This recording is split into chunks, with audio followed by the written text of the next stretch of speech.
IOM Radio Network, the world's conscious broadcasting network. Live on iTunes and archived on iHeartRadio. The voice of consciousness. And now, join Shay Parker's Best of the Best, offering celebrity guests, lively discussions, hot topics, free psychic readings, and expert guest hosts. Simply the best in spiritual and metaphysical talk radio. Listen live on your phone or device using our universal mobile player. No app needed. Shay Parker's Best of the Best. Find out more at bestamericanpsychics.com.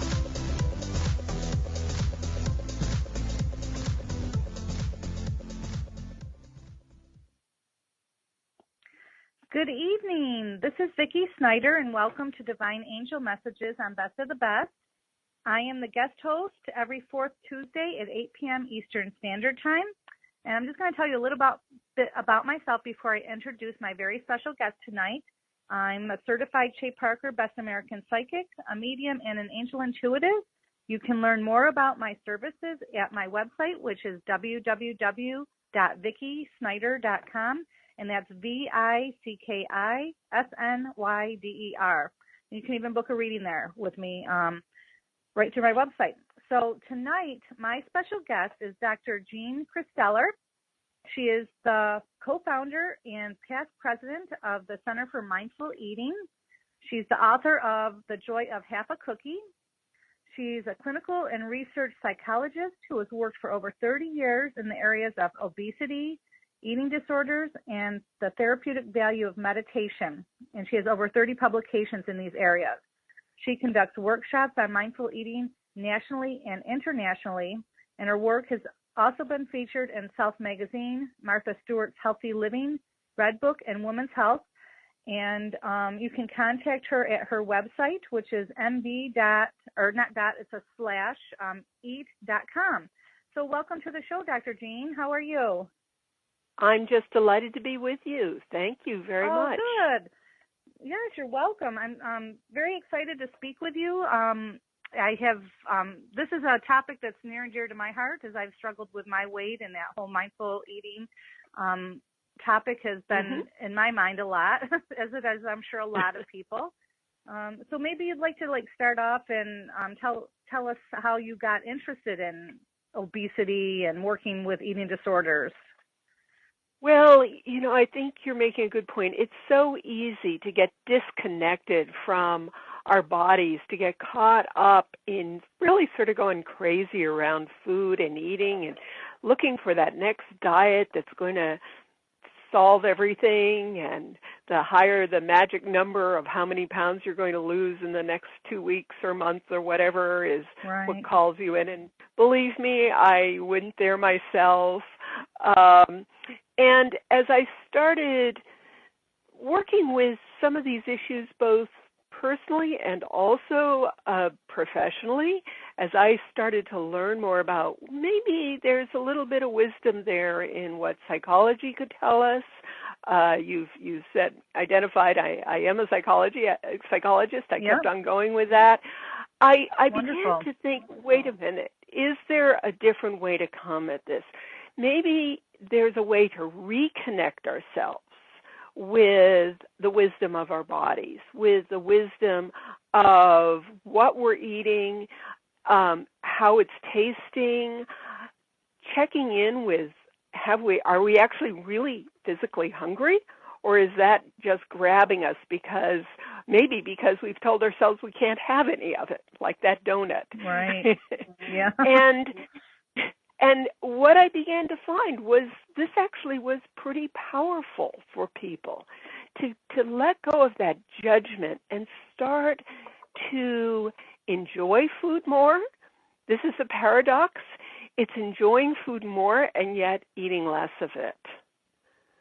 So I started to apply that to myself, and then I started working with other people around it. Right. Wow. That's just fascinating, because I think a point there that you made about balancing, I think that's so important. I think that's often neglected, that even that body, mind, spirit connection and balance is important as well. And often it's not addressed. Absolutely. And, you mentioned mindfulness. I think more and more people know what this is, but essentially the power of using what we call mindfulness, and that term is getting used a little broadly these days, but to learn how to tune in, to learn how to just take a moment to be quiet in yourself. And the way I put it is we're reconnecting ourselves to our wise mind, to that part of ourselves that can say, I can have a little bit of this without going overboard. Or maybe I'm not hungry and I'll enjoy it more later. But that idea that we have that wisdom in ourselves to do that when we stop for a moment and try and connect with it. Yeah. So what in your idea, what is mindfulness in regards to eating? Because you brought up that point that it's used broadly. So in regards to eating, how will people be able to identify what it is? Yeah. Well, mindfulness is that taking that moment, going to our breath. It really, I will say that developing, using meditation practice as a way to get there is indeed really helpful because it does train us to go there. But I'm not talking about eating while you're meditating. I'm talking about, that might be nice sometimes too. And actually we do what might be some meditative eating experiences in our program. But to go to take a moment, focus in on where you actually are, rather than just the thoughts, I should eat this, I shouldn't eat this. I'm in a hurry. You're sitting in front of the TV, and excuse me, but that is not a place to be mindful of what you're eating. No. You have to be a really, really good mindful eater before you can do that. Yeah, definitely. But it is, but it's focusing in for a moment, being in the present, and really being with what you are experiencing. I use this is a bit of may seem like an odd example for this, but it works with eating, is what wine tasters do. They don't gulp down any old wine. They savor it. They're in the moment. They're tasting it. They're swirling it around in their mouths. They're being very mindful. And taking that now, does that mean they drink every glass of wine they're going to have that way? No. But they've cultivated that ability. So my guess is most people who do that, who are wine tasters, enjoy those other glasses of wine a lot more also, because they've trained themselves to be present with it. I think that's a really good example, actually. I think that probably would resonate with a lot of people. Yeah. So kind of do that with your food. Exactly. And you have to do that. Would you think people have to do that with every meal, or are there certain times when it's more important, or how do people know when they would have to be mindful? Well, there's so many. Eating is actually a really complicated process. We have to choose. Yes, it is. And that's part of the problems with the eat this, don't eat that kind of mindset. That they're appealing because they simplify the eating process. Okay, so here's what you need to eat for the day, the week, whatever, and eat it at this time, and don't eat any more, don't eat any less. It simplifies it, and that can be quite a relief. One of my associates whose work I greatly admire, Brian Wansik, he actually wrote a book called Mindless Eating. But we're sort of on the same page. So he's worked on the mindless side of it, and I've worked on the mindful side of it. But that seems like a nice partnership, actually. He's found that people make 200 to 300 decisions a day around their eating. Wow, that's crazy. Yeah, that's a lot.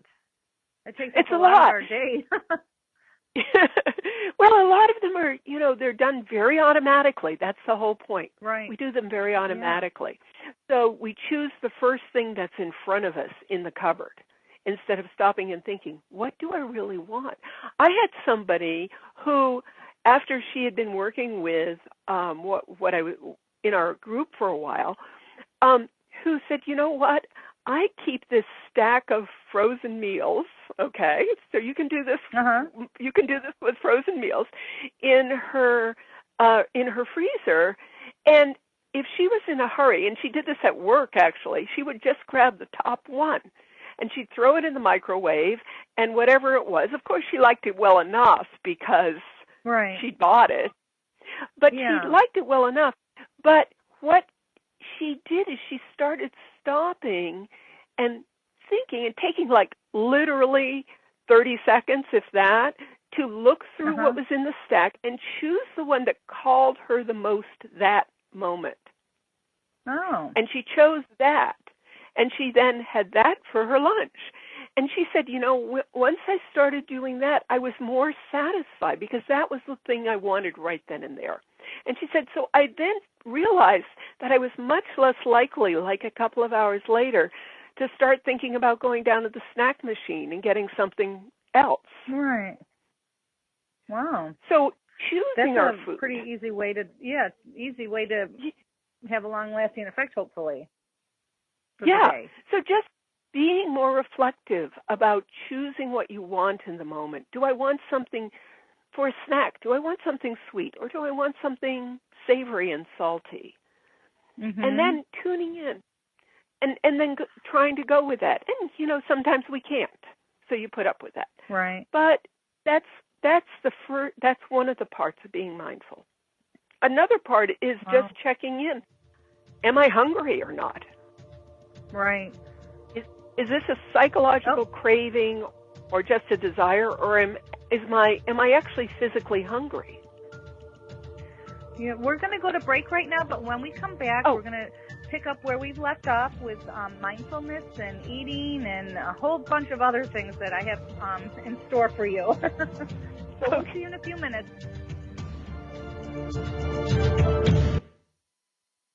The best of the holistic, spiritual, and conscious world. OMTimes Radio. IOM FM. Have you wondered how to change your love paradigm? The secret key is finding a love partnership, not just a regular connection. How do you find these? Through conscious relationships. Ascending Hearts Dating is a dating site for people like you that believes in second chances and a different type of spiritual connection. Try Ascending Hearts for free at ascendinghearts.com and change your love paradigm. Ascending Hearts, the premier dating community for the spiritually awake. Do you have time to read that inspiring book or that blog post you've been meaning to get to? In your busy world, how do you improve yourself and keep your life going?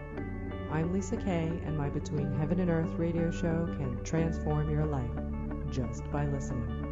Be uplifted with inspiring topics, positive stories, and ideas that really work.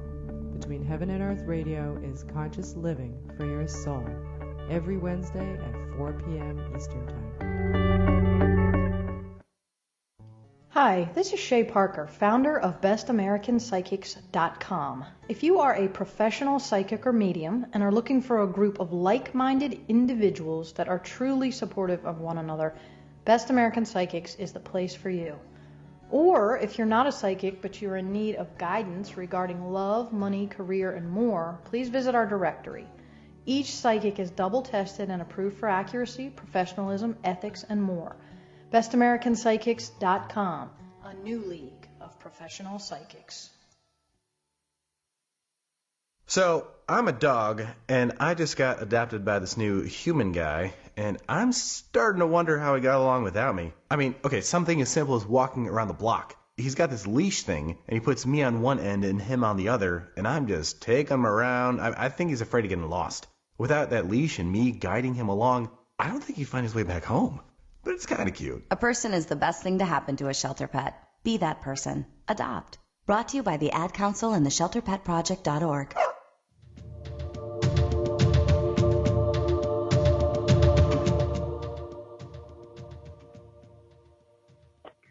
Welcome back to Divine Angel Messages. This is Vicki Snyder of VickiSnyder.com, and I'm interviewing my special guest, Dr. Jean Kristeller. We've been talking about mindfulness and eating, and on this segment, I'd like to talk about her book, which is The Joy of Half of a Cookie, and the Mindfulness-Based Eating Awareness Training Program that you write about in your book and that you have created. So would you like to talk about the book a little bit right now? It's such a great I'd love tool. to. Yeah.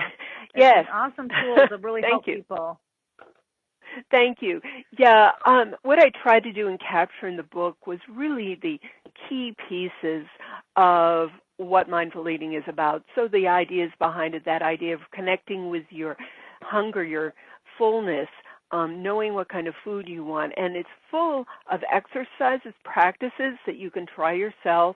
It's guided, and there's actually, you can download some guided practices from my website. I'm going to repeat that again. It's www.mb-EAT for Mindfulness-Based Eating Awareness Training.com, mbeat.com. But it's, I know.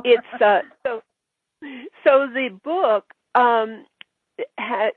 goes over the theory, the concepts behind it, really in a way that guides people very gently, and then opens it up into doing the kinds of practices, which we actually do. I train people around the country to provide these programs in clinical settings, and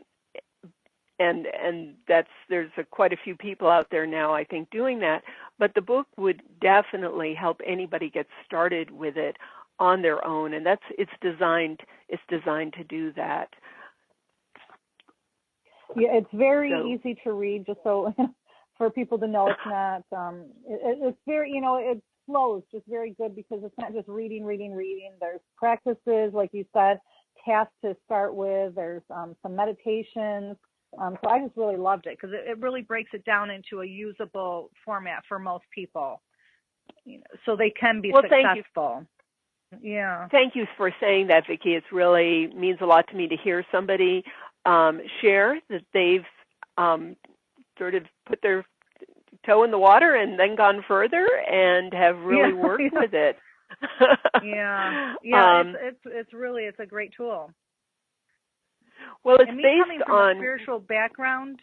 I'm sorry. From coming from a spiritual background, I can't stress enough that being out of control, feeling out of control with your eating, and can just affect so many areas. Like I'm sure you found, like emotions and self-esteem, and it throws everything out of balance. So then people aren't possibly living their life purpose, and they're not. It just it affects all areas. It's not just overeating and being overweight, but it affects everything. How you feel about yourself and what kind of person you are.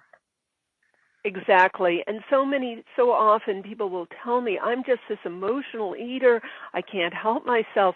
And one of the things that I say, actually I think that it's your struggle around eating that's making you feel that way.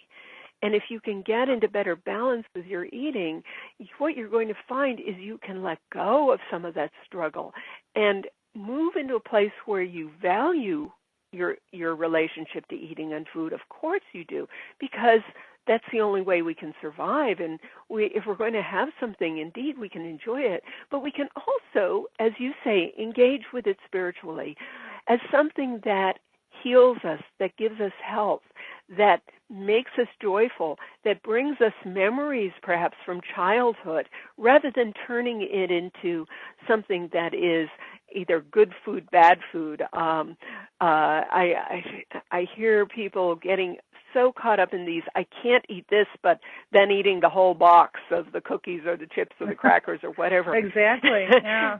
Yes, and struggling and feeling terrible. And I sort of take a very different approach, and I'm glad you brought up the idea of the spiritual place, because if you come from a place of self-acceptance, if you come from a place of wisdom, indeed, a few bites of ice cream, a few cookies, those it's not food as poison. Those are still going to serve your body.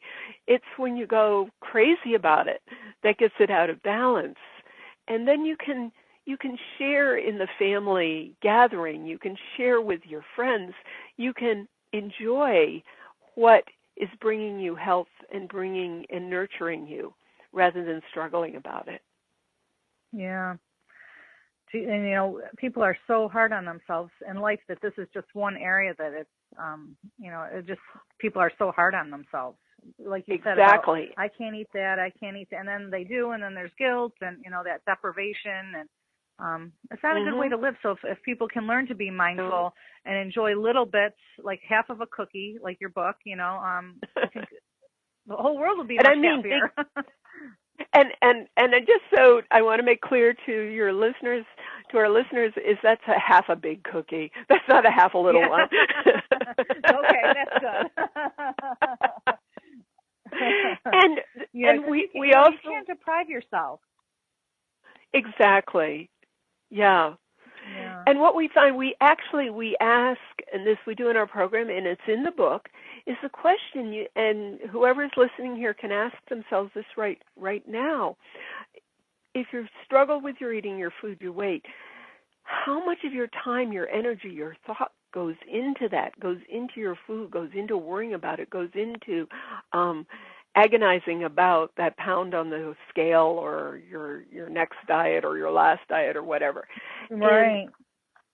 And I'll, if you saw that in the book, you know what I mean, that people come back to me with 70%, 80%, and we do and that's there's some science here. When you're struggling about something, what happens is there's something we call the wandering mind, and that part of our mind goes there. It goes to what we're struggling with. And if that's where your mind is going over and over during the day, you're not actually bringing that positive energy you could have to the other things in your life that actually are really important to bring into better balance. Right. And I've worked with people where they started with that 75, 80%, saying that, and within a week or two of working with that, they suddenly go, oh my goodness, I was using the mindfulness, bringing this into balance, just observing. I don't have to worry about this all the time. I can just be present, I can make these choices, and they feel much more balanced and much more in balance with who I am and what I want to do. Yeah, it's so important. And then within a few weeks, what they're saying, you know what? That 80% has dropped down. It's down to 40%. Wow, that's great. And half of that 40% is what I actually spend on shopping and cooking and getting dressed, and that's in so much better balance than it was before. Yeah, definitely. Now, that's interesting because I was going to ask, how long do you think it usually takes people to kind of integrate and change the thought pattern and see a visible change with their eating? Well, I'm sure it's all over the place with people, but generally. Yes, and it's slow steps. And our first practice is mindfully eating 4 raisins. And they're No, I was going to say you have that meditation on your website. Yes, that's on the website. Meditation. Yeah. Yeah, mindfully eating 4 raisins. And people are like, okay, this is a little weird. But you're bringing mindfulness to it. You're breathing. You really taste that first raisin. You eat it really slowly. You savor every moment of it. You do the second raisin the same way. And then I ask people, now, just do the third one. Guide yourself through this. And then I'll say, do you really, truly want that 4th raisin? Now, some people do, but an amazing number of people say, you know what? I don't want the 4th raisin. I enjoyed the first 3, and now I'm satisfied. And how do we usually eat raisins? By the handful. Handfuls, yeah. And then they will, breaking it down. Yeah, that next week, they'll start bringing that quality to other things that they're eating and realize that they can do that.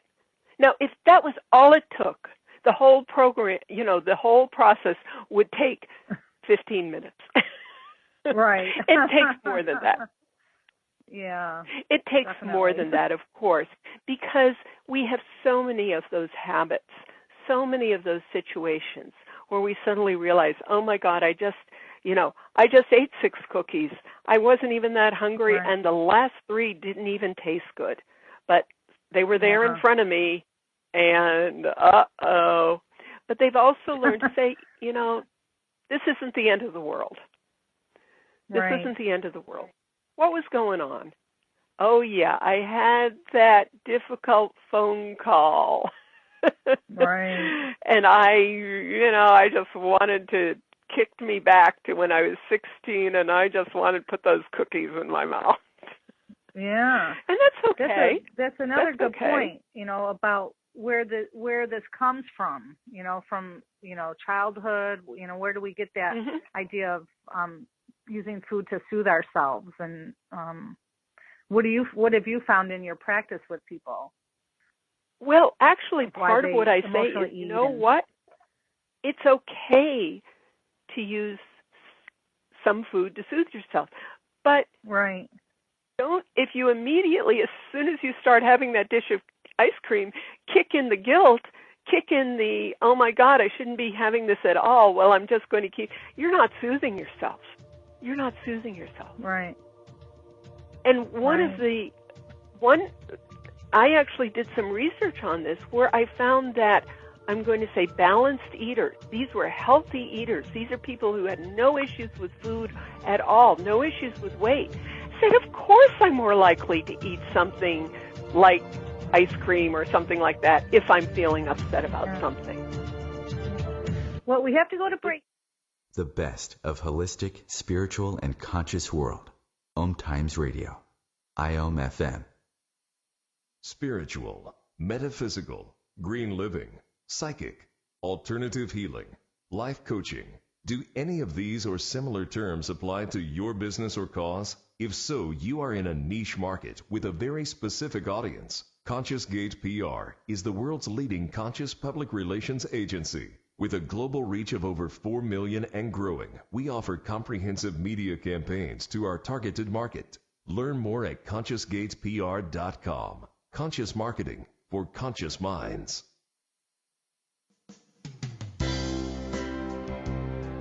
This is Terry Van Horn, and I want to invite you to join me for my weekly radio show, Hailing Light, on OMTimes Radio every Wednesday at 6 p.m. Eastern Standard Time.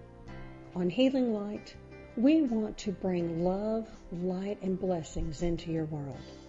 You can find out more about us at www.healinglightonline.com. Blessings. Hi, this is Vicki Snyder, the Everyday Mystic Angel. What's that, you ask? Well, it's an angel with a down-to-earth edge. And you can catch me live every fourth Tuesday from 8 to 9 p.m. Eastern Standard Time on The Best of the Best. Learn more about me and my services at www.vickisnyder.com. That's VICKISNYDER.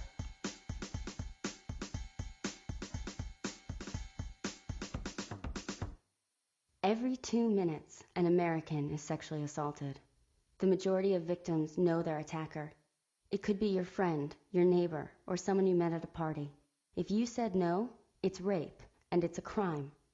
This is Christina Ricci with RAIN. Call the National Sexual Assault Hotline today at 1-800-656-HOPE or visit RAIN.org. That's RAINN.org. Brought to you by RAIN and this station.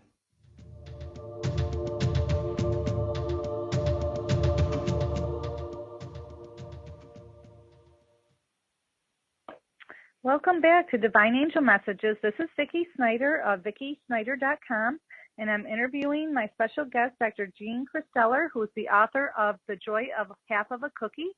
And we've been talking about mindfulness with eating and all kinds of things related to eating, and now I hope we're going to talk about some meditation with that as well. But before we get started, Sure. I'd like to let you know, have you tell the listeners how they can get your book. It's available on Amazon.com. It's published by Peregrine Random House, so they may be able to find it in a local bookstore. So it should be fairly easy to get. Okay. And again, that's Yep. Joy of Half a Cookie. And your website, too, has some really great resources that are kind of fun, and they can, start using them right away. You had some, 3 worksheets in there, that I've checked out, and they're also in the book. But definitely, you can print those out and start now. The Keep It Off checklist, the 500 Calorie Challenge worksheet, and an emotional eating worksheet, which I'd like to talk about that later on as well, that emotional eating book. Some great tools. There's meditations, listeners. So, please feel free to check out her website, which is MB. What is it? What do you call that? MB. You call it MB hyphen EAT. It's okay. Mindfulness-Based Eating Awareness Training. Okay. I thought you said slash, but it's a hyphen. Okay.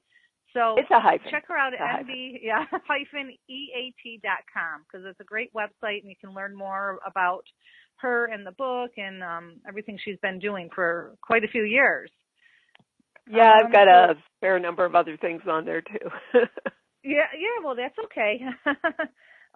So we've been talking about the mindfulness. So and now they know how to get your book. What about meditation? Now, I know you've been working in meditation, too, for a while, quite a while. For a long time. How did you get started with meditation? Oh, my goodness. I'm going to I'm going to show my age here. I started with Transcendental Meditation, TM, way back when I was in college, and I was going to be traveling in Japan and Asia, and people kept asking me if I was going there to study meditation, and I had no idea what they meant and what they were talking about. But I saw some posters up around saying, meditation, control your heart rate, relax, do all these things. And I thought, yes, in three sessions you can learn everything about it. So I thought, okay, I'll give this a try. And it was life-changing. It was life-changing. I actually was able to, for myself personally, I was one of these people who just thought constantly. My mind was constantly going. And monkey brain. Yes, the monkey brain. My monkey was right. Yeah. I'm not sure how many monkeys were up there, but there are a lot. And I was able to just quiet down and be in the present and be in the moment. And it was just so nice. It wasn't, that was the only thing I was going to do. I could go back to the thinking and the analyzing and the everything else, but I had the tool. I had the tool to stop for a moment and just be and just be there in the moment. And it's so powerful. There are many different kinds of meditation practice. I want to speak respectfully, of course, of Transcendental Meditation, because they really popularized access to meditation in this country starting in the 60s and 70s. Right. People who may have know back to that time, the Beatles were into it. And that it popularized meditation. It also was the first type of practice where a lot of science was being done that was really documenting how many valuable effects there were from simply doing this practice for 20 minutes a day, and for TM twice a day. But the exact amount of time isn't what's critical. It's being able to shift into that mind space that is quieter, that is opens ourselves up to what I call I think I mentioned it, our inner wisdom, to our spiritual self. And it's really, people say, oh, TM, is that's Hindu based. I can't do that. Or mindfulness meditation is Buddhist based. I'm not a Buddhist. All of the major religions have developed meditative, contemplative practices that help people, in fact, connect to that side of themselves and do it in different ways, in different contexts, but that is part of the value of it, no matter where you're coming from. And I sometimes get a little bit of some questions from people about, well, mindfulness, as I said, isn't that Buddhist? I said, well, actually, one of the things to keep in mind is that Buddhism is a religion, absolutely, but it's also a psychology, and it's also a philosophy. And in some ways, the psychology of Buddhism is where mindfulness meditation practice comes from. And it is a very sophisticated understanding, actually, about how people work. The Buddha said that suffering comes from grasping or avoiding, from trying to, very relevant to food too, and definitely. And that the suffering comes from getting attached to wanting more of something or running away from something else. And as I said, as a psychologist, that maps on so well to what we now understand is some of the basics of conditioning theory, of being pulled towards something or something being aversive. And the Buddha, again, as a psychologist, and I'm going to say Buddha as psychologist, was saying the way to move away from that is to move into this place of mindfulness. And to just be there. So that's how they observe. That's how they work together. Yeah, that's how they work together. You can observe what you want. You can evaluate it. Does that mean that every desire is somehow not appropriate? No, of course not. We do need to know what things are going to be good for us and what things that we need to avoid. It's being caught up in those that causes the pain and causes the struggle. And stepping back just for a moment and saying, you know what, part of me wants that third cookie, and part of me is saying, you're actually really, that part of you is the deprived child, or that part of you is the rebellious teenager, or that part of you is the part of you that wasn't actually tasting those first two cookies as much as you might have. So your taste buds have actually, maybe they've gotten tired, and you don't need that third cookie. You're going to enjoy it a lot more if you save it and have it tomorrow. Right. So what do you teach people about meditation? How often should they do it in regards to, like, when they're in the mindfulness training? If they're training with you or someone that you've trained, how often do you suggest they meditate, and how do they go about that? Well, because so many people are so phobic about it, about I can't meditate, and I can't quiet my mind, I can't sit still, I don't have time, all the excuses. Well, quieting your mind is the effect. It's not what you have to go for. Right. Where many of us start when we start to meditate is with becoming aware of what I call the chattering mind. As I was describing for myself, it's that constant background thinking, worrying, planning that's there. That's the first step, is becoming aware of that. The second, and that often quiets down. It may take a few weeks. It may take maybe only a few days. It's sitting down. You don't have to sit on a cushion on the floor either. You can sit on a chair. It's perfectly fine because we sit in chairs. Maybe not the most comfortable lounger in your house because guess what? You're going to fall asleep. Save that for when you want to go to sleep. But when you're practicing, again, there's some guided practices on my website, just tuning in to the breath. The reason we use the breath, you can also use repeating a sound or word. Repeating the word one over and over can be very effective.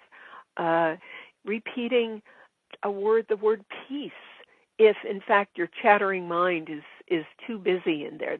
Repeating a sound or word. Starting with 10 minutes, that's what I encourage people to start with. Starting with 10 minutes. Then moving up to 20 minutes. And if you want going longer, some people really, really like to, and others say, no, the 20 minutes is good. And and then bringing that quality of mind. What you're doing is you're learning to bring that into other situations. So we move to what I call mini meditations, which is just taking a few moments, tuning into 2 or 3 breaths, being in the moment. And when you've gotten to the point where you can quiet that mind down, you're saying, what do I have in front of me? What am I going to choose to eat? How am I enjoying this? And that mini meditation, we found in our research that the more times people told us they did the mini meditations during the week, the more successful they were in terms of balancing their eating, less struggle. Wow. Yeah, that's awesome. That's great, because that's doable. It's doable. Definitely. It was actually a combination of the sitting practice, the mini meditations, and then actually sort of doing more guided work with the food that was together the best predictor of how well people did. Okay, we're going to break, our last break, and when we come back, we're going to talk about emotional eating. So see you in a few minutes. Good.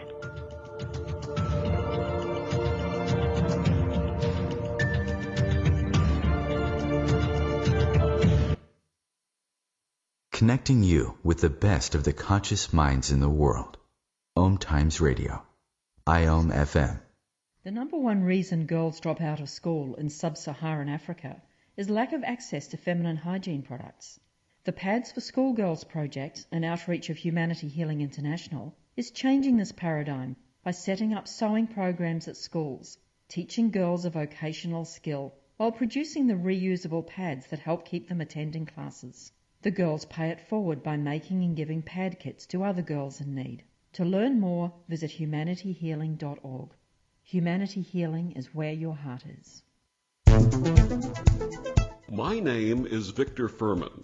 Some call me The Voice.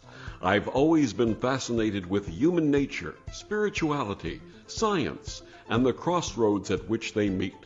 Join me Wednesdays at 8 p.m. Eastern on OMTimes Radio, and we'll explore these topics and so much more on Destination Unlimited. When I grow up, I want to be a new pair of blue jeans. When I grow up, I want to be a kid's first computer. When I grow up, I don't want to be a piece of garbage. And if you recycle me, I won't be. Give your garbage another life.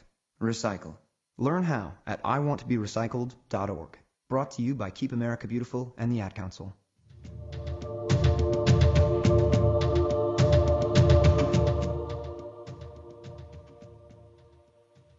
Welcome back to Divine Angel Messages. This is Vicki Snyder of VickiSnyder.com, and I'm interviewing my special guest, Dr. Jean Kristellar. So welcome back, Jean.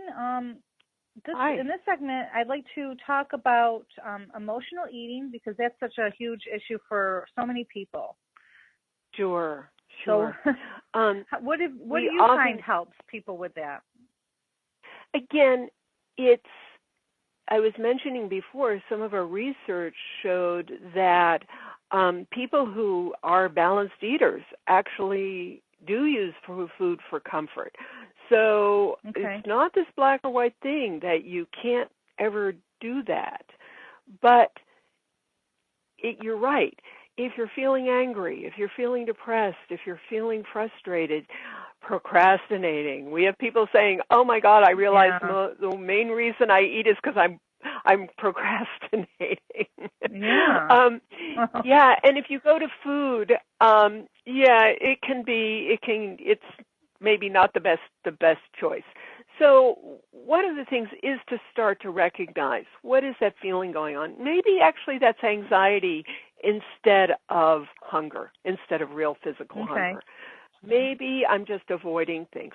Maybe I actually really do need to just lie down on my bed and cry for a while and then go treat myself to a dish of ice cream instead of having the whole quart and then being both really upset and then going down and lying down in your bed and crying. That it's not, and often it gets set up as an one or all black and white kind of consideration that you must never eat for emotional reasons. Now, one of the things I will say is people will get into a pattern that can be really hard to get out of, which is that they go to food to block out other things. And that, for a lot of the people I work with where they're really struggling with a fair amount of weight, that's become one of their major coping strategies. That's become the way to block things out. We all need things. We all need ways to block things out on occasion. We all need ways to just say, I don't want to think about this for the next hour. But eating for the next hour, not the best idea. Right. And so, and so acknowledge that's okay to want to block something out for the next hour. Go go play a computer game.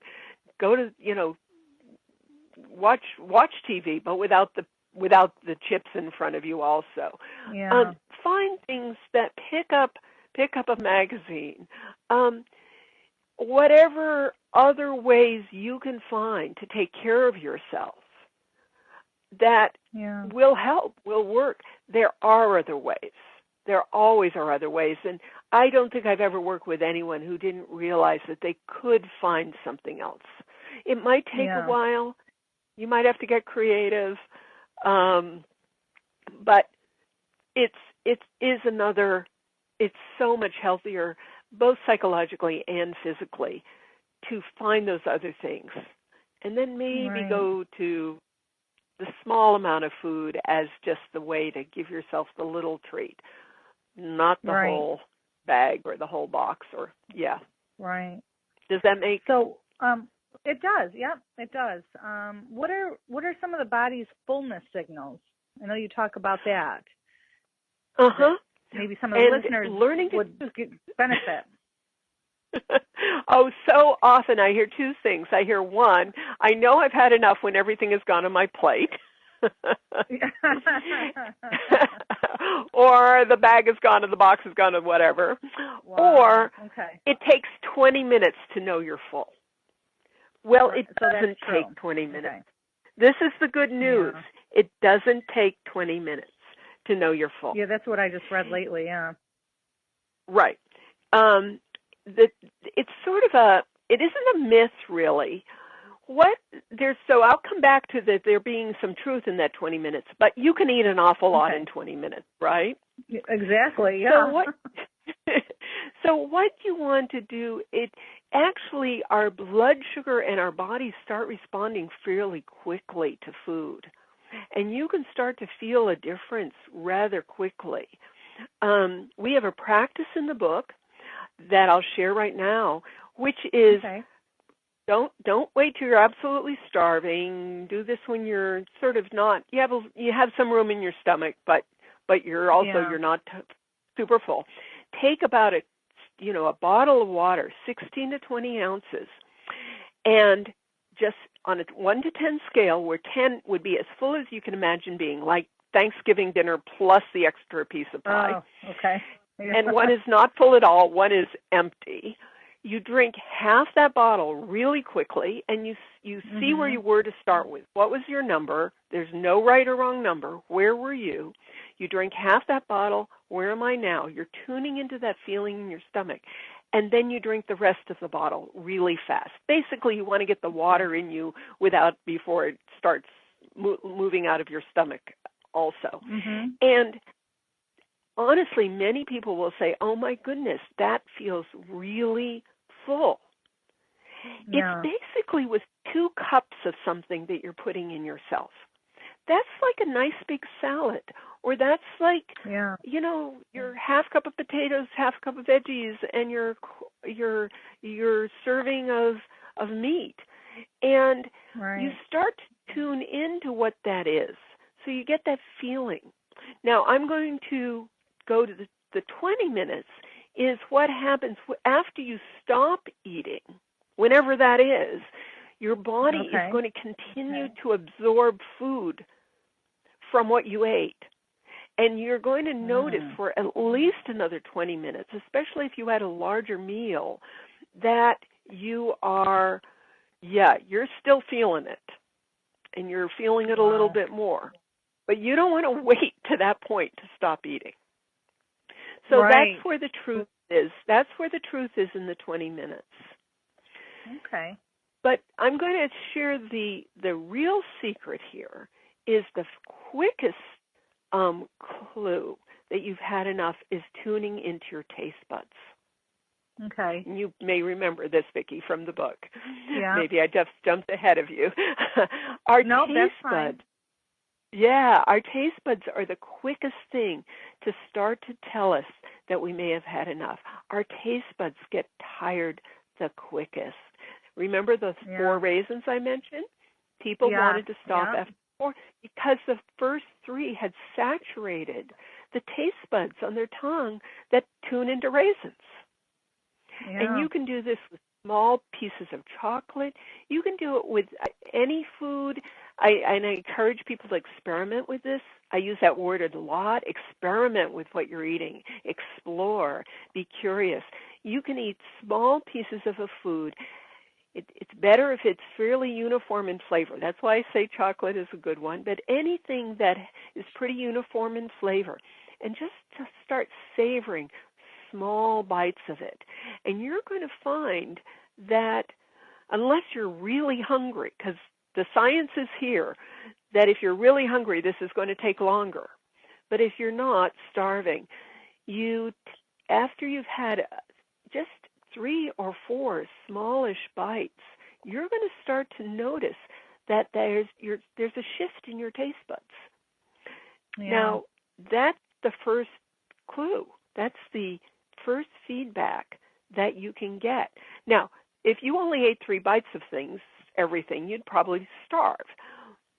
So the second place is mostly our taste buds really tire out after what is more likely a more typical serving size. But to keep on eating something, thinking you're ever going to get back that initial surge of flavor is just impossible. It can't happen. That's funny because I think we keep trying to do that, don't we? I just think of myself with eating, and what you're talking about, and I think we do. We keep hoping it's going to taste as good. Wrong. Yes. It's totally true. Yeah. No, it can't. It can't. No. I call that chasing the flavor. Right. It can't come back. Yeah. Yeah. Yeah. Well, we only have a few more minutes, so I wanted to again say that for the listeners to check you out on your website. It's mb-eat.com. Is there any other website or place that they can contact you through, or any other contact information you'd like the listeners to have? If somebody is really interested in getting in touch with me, and I if it's okay to say, I do some work with people on the phone or by Skype. That's fine. That my email address is pretty simple. It's Jean.Kristeller at And then, I'm still at the university, so it's at INDSTATE. I'm at Indiana State. INDSTATE.edu. Wonderful. And they might put something in like the name of the show, or that was how they knew to try and reach me. Sure. Okay. Also, before we run out of time, too, I wanted to say, do you do appearances? Do you have classes, events, anything that you'd like to let people know? Yeah, so maybe we've they got can a weekend. See you in person. Yep, we've got a weekend program coming up at the end of August at the Kripalu, Kripalu, Kripalu Center for Yoga and Health in Lenox, Massachusetts. Beautiful, beautiful place. And it's 3 days, and we still have room, I think, in the program. Okay. That's the last weekend in August. Listeners, please, if you want to, check that out. So you do work individually with people, so that's great for people to know, because I'm sure there's people out there that are resonating with your program and your training. So I think it's wonderful that if they can reach out to you like that. I'd be glad to hear from people who might be interested in that. Okay, well, I guess we're done for the night. I hear the music coming on, so I can't thank you enough for coming and sharing your book and your knowledge and wisdom. Thank you so much. It was lovely to be on there with you. You're doing great work. Thank you so much. Thank you so much. Thank you for joining us. You're welcome. Good night, everyone. We'll see you next week. Be sure to tune in next week for more lively discussion topics. Have a great week, and don't forget to check out bestamericanpsychics.com in case you need some professional, ethical, and accurate psychic advice from the nation's best psychics. Until next week, take care of yourselves and one another.